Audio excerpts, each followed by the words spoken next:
ادب بہت بنیادی چیز ہے. ایک مرتبہ حضرت مفتی کفایت اللہ رحمۃ اللہ علیہ نے شاگردوں سے پوچھا کہ بتاؤ علامہ انور شاہ کشمیری رحمۃ اللہ علیہ انور شاہ کشمیری کیسے بنے؟ تو جس کو تفسیر سے ذوق تھا وہ کہنے لگا جی بڑے مفسر تھے. جن کو حدیث کے ساتھ شوق تھا وہ کہنے لگے جی بڑے محدث تھے. جس کو اشعار کے ساتھ اس نے کہا جی کلام بڑا اعلیٰ ان کا عربی میں. تو حضرت خاموش رہے. پھر کسی شاگرد نے کہا کہ حضرت آپ بتا دیجئے. تو انہوں نے فرمایا کہ ایک مرتبہ یہ کوشچن خود علامہ انور شاہ کشمیری رحمۃ اللہ علیہ سے کسی نے پوچھا. ڈائریکٹ کوشچن کیا کہ حضرت آپ علامہ انور شاہ کشمیری رحمۃ اللہ کیسے بنے؟ تو حضرت نے جواب میں فرمایا کہ اللہ نے مجھے کتابوں کا ادب عطا فرمایا. میں بے وضو کتاب کو ہاتھ نہیں لگاتا تھا. میں قرآن مجید کے اوپر کبھی حدیث پاک کی کتاب نہیں رکھتا تھا. حدیث پاک کے اوپر فقہ کی کتاب نہیں رکھتا تھا. فقہ کے اوپر تاریخ کی کتاب نہیں رکھتا تھا. کتابوں کے رکھنے میں بھی ان کے درجات کا لحاظ کرتا تھا اور بے وضو ہاتھ نہیں لگاتا تھا. پھر فرمان لگے کہ بخاری شریف پڑھی ہوتی تھی.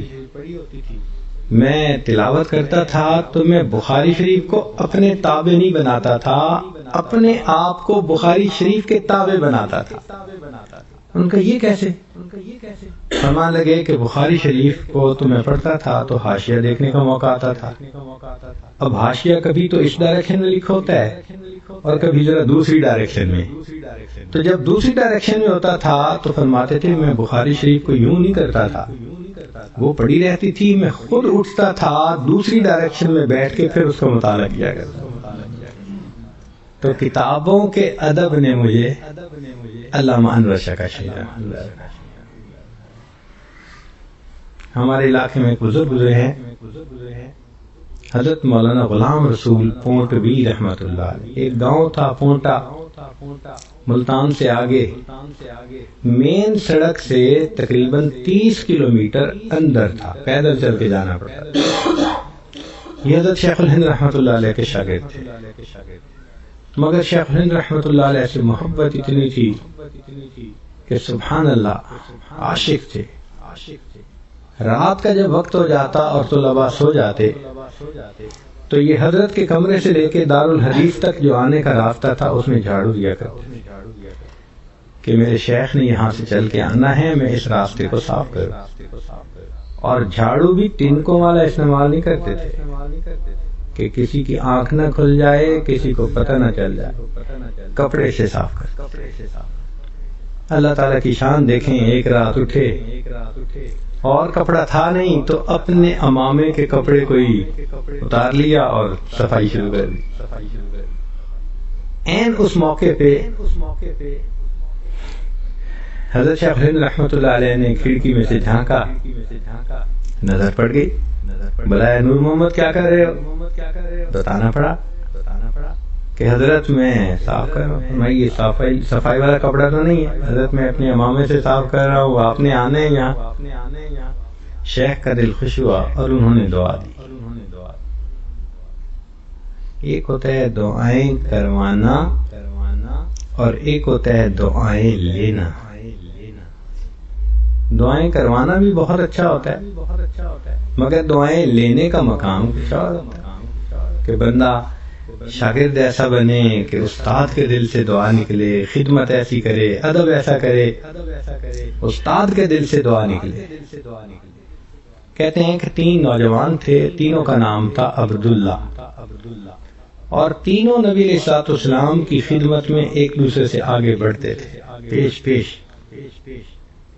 اور نبی علیہ الصلوۃ والسلام تہجد کی نماز میں ان تینوں عباد اللہ کا نام لے کر دعا مانگا کرتے تھے. اور نبی علیہ الصلوۃ والسلام کی دعا ایسی لگی کہ تینوں اپنے اپنے فن میں امام بنے.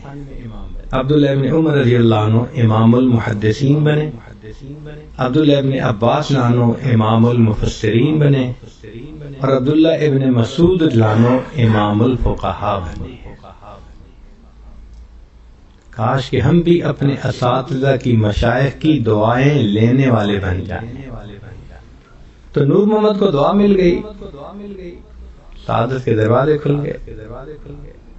ایسا علم ملا کہ جب لوٹ کے اپنے گاؤں واپس آئے تو گاؤں میں ہی پڑھانے کی نیت کر لی. اب لوگ کہتے ہیں جی کہ طلباء تو آتے ہیں جی سہولیات کے پیچھے. اگر سہولیات نہیں ہوں گی تو طلباء کیسے آئیں گے؟ نہیں.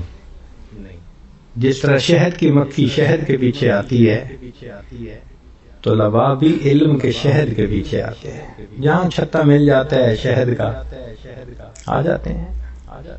چنانچہ طلباء ان کے پاس جاتے تو اپنا بستر سامان لے کر اترتے اور یہ سامان اپنے سر پہ لے کر 30 کلومیٹر چل کر مدرسے پہنچتے تھے. جب گھر جانا ہوتا تھا تو 30 کلومیٹر چل کے پھر بس ملا کرتی تھی. اور اس بستی میں حضرت کے پاس 350 طلباء پڑھنے کے لیے 350 طلباء. اور اللہ نے ایسا ان کو علم میں مہارت عطا فرمائی تھی سبحان اللہ کہ ایک مرتبہ خیر المدارس کا سالانہ جلسہ تھا. تو حضرت خیر محمد جلیلی رحمۃ اللہ علیہ نے سب اکابرین کو بلایا ہوا تھا.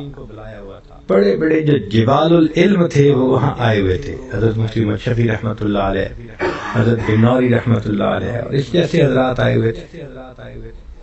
ان اکابر کی موجودگی میں حضرت مولانا خیر محمد جلیلی رحمۃ اللہ علیہ نے اعلان کیا کہ شمس النحات نور محمد پونٹوی سٹیج پر تشریف لائیں.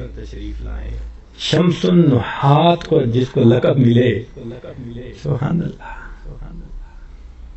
شمس النحات نور محمد پونٹوی سٹیج پہ تشریف لائیں.